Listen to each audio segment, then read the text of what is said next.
S'il y a bien quelque chose qui nous contrarie au plus haut point, en tant que directeur ou directrice de mémoire, ce sont les étudiants qui se réveillent 15 jours avant la remise du mémoire, découvrent que nous sommes leur directrice ou directeur de mémoire et nous demandent de les aider urgemment. Dans la plupart des cas, nous avons déjà contacté l'étudiant quelques mois auparavant pour bien préciser les enjeux du mémoire et nous sommes donc particulièrement irrités par ce comportement.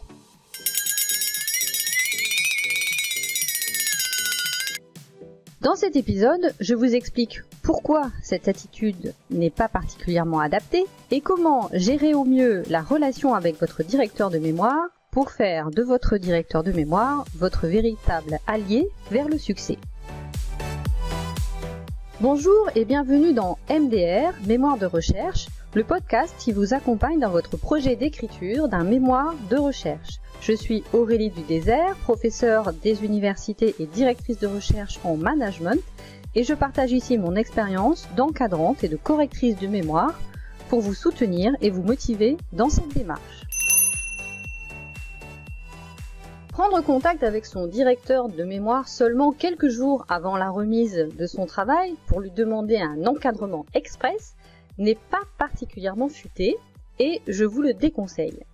C'est tout simplement le signe d'une totale incompréhension à la fois de ce qu'est le mémoire mais surtout de ce qu'est le rôle du directeur de mémoire. C'est peu stratégique parce que c'est tout d'abord le risque de provoquer chez votre directeur de mémoire une exaspération alors que cette personne est un des acteurs qui va jouer un rôle absolument déterminant dans l'évaluation de votre travail. Donc d'un point de vue pratique, je vous le déconseille. L'exaspération de votre directeur de mémoire face à cette demande aura deux principales origines. La première, c'est qu'il va d'abord y avoir de son côté la prise de conscience que vous n'avez pas du tout compris l'exercice et que vous allez droit dans le mur. Ceci va donc lui causer une première contrariété puisque personne n'est particulièrement satisfait de voir un des étudiants dont il a la charge se tromper. La deuxième origine de l'exaspération, c'est que pour lui, ça va être une marque de manque de respect alors qu'il est quelqu'un qui est sursollicité. Vous connaissez souvent assez mal ces métiers, même si vous côtoyez régulièrement des enseignants-chercheurs, mais il faut savoir que les enseignants-chercheurs sont des personnes qui mènent au quotidien 3 types d'activités en parallèle. Tout d'abord, et c'est le rôle que vous connaissez le plus, ils préparent les enseignements et ils encadrent des projets pédagogiques. Ensuite, il faut savoir qu'ils mènent et qu'ils encadrent aussi des projets de recherche. Cela signifie d'abord identifier des thématiques et des axes de recherche intéressants à approfondir, collecter des données, analyser des données, produire des documents permettant de transmettre les connaissances découvertes avec ces analyses de données, dialoguer avec l'ensemble des parties prenantes de la société civile pour également valoriser ce travail, et puis trouver des financements pour pouvoir monter ces projets de recherche. Souvent, il y a d'ailleurs associé la coordination ou la supervision d'une équipe de recherche. Donc, c'est une activité qui est également très impliquante. Enfin, et ça vous le savez très rarement, mais les enseignants-chercheurs pilotent et gèrent vos établissements en partenariat avec des personnels spécifiques qui sont les personnels dits administratifs. Pour pouvoir pratiquer ce métier, les enseignants-chercheurs ont donc développé des qualifications métiers très élevées. Ils ont donc des compétences et des expertises assez rares. Ce qui fait que beaucoup d'entre eux sont très souvent très sollicités. Ils ont donc de nombreux engagements et de nombreux rendez-vous. Donc quand vous les contactez et en leur disant que vous avez besoin d'eux tout de suite maintenant, en général, ils n'apprécient pas.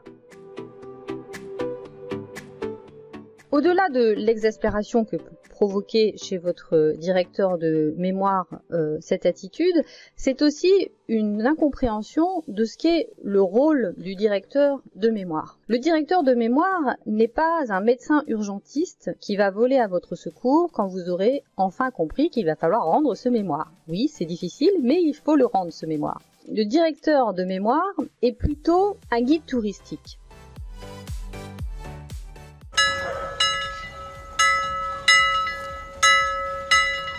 On peut faire tout à fait un parallèle en disant que le travail de mémoire de recherche est comme un voyage. Dans le cadre de ce voyage, vous allez découvrir le pays de la recherche.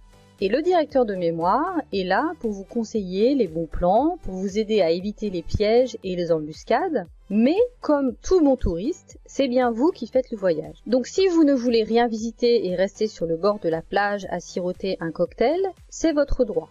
Mais sachez que vous n'aurez pas profité du voyage et qu'en 2 jours, votre guide ne pourra pas vous faire découvrir ce que vous aurez raté en 1 mois. La seule différence, enfin c'est pas la seule, mais disons la grosse différence entre le voyage touristique et le mémoire, c'est que pour valider votre diplôme, vous devrez avoir fait ce voyage et qu'il faudra montrer que vous l'avez fait. Bien sûr, vous avez tout loisir de choisir de voyager seul. C'est votre droit et nous l'acceptons. Mais par la suite, ne venez pas vous plaindre d'avoir été piqué par le scorpion du hors-sujet ou par le serpent de l'exercice non compris. Vos établissements vous mettent à disposition un guide, à vous de voir comment vous voulez le solliciter. Je vous conseille quand même quelques trucs et astuces pour bien travailler avec votre directeur de mémoire. Comme tout guide touristique, le directeur de mémoire n'a pas l'obligation de venir vers vous. Il attend que vous y alliez vers lui. Vous faites un voyage et vous avez un guide qui peut être à votre disposition, mais c'est à vous de le solliciter. Aussi, je vous conseille de prendre contact avec lui au plus tôt, dès que vous connaissez son nom, pour pouvoir prévoir un premier rendez-vous.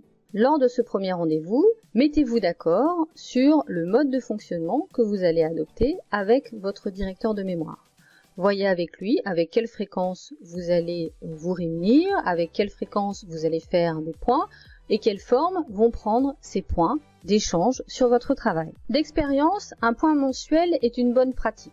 Lors de ce point mensuel, ce que je vous conseille, c'est de préparer un document pour que vous puissiez échanger concrètement avec votre directeur de mémoire. Même si c'est juste un petit texte ou une courte présentation, le fait de venir avec un court document vous permet d'avoir un objet intermédiaire sur lequel vous pouvez discuter concrètement avec votre directeur de mémoire. Pour vous, c'est aussi l'occasion de vous poser et de structurer les avancées dans votre travail durant la période où vous n'avez pas vu votre directeur de mémoire. En général, lorsque j'ai un document qui m'est présenté par les étudiants, le dialogue est beaucoup plus riche et permet d'approfondir la réflexion. Si je reprends mon parallèle avec le guide touristique, si vous arrivez vers lui et que vous n'avez pas réfléchi à ce que vous voulez visiter, il va vous envoyer voir des généralités assez classiques.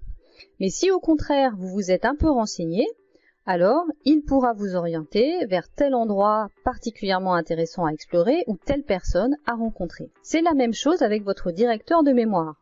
Plus vous aurez réfléchi et préparé votre voyage, mieux il pourra vous orienter. Enfin, dernier conseil, chouchoutez votre directeur de mémoire. Je ne veux pas dire par là qu'il faut le couvrir de cadeaux ou d'attention, même si je suis sûre qu'il apprécierait. Mais simplement, le respecter et notamment respecter son rythme. Adressez-vous à lui poliment, soyez proactif en lui proposant vous-même des rendez-vous, laissez-lui le temps de répondre à vos messages et évidemment, s'il ne vous a pas répondu après 7 jours, relancez-le poliment. Respectez ses dates de congé, indiquez-lui aussi vos dates de congé de façon à établir un dialogue équilibré. En somme, voyez-le comme un vrai partenaire dans ce voyage dans le monde de la recherche et vous en profiterez au maximum.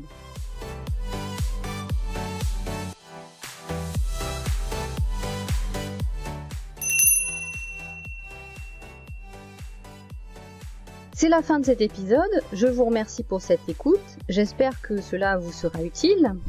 Et comme d'habitude, si vous avez des questions ou des thèmes que vous voulez que j'aborde, vous pouvez m'écrire à mémoirerecherchepodcast@gmail.com. À bientôt!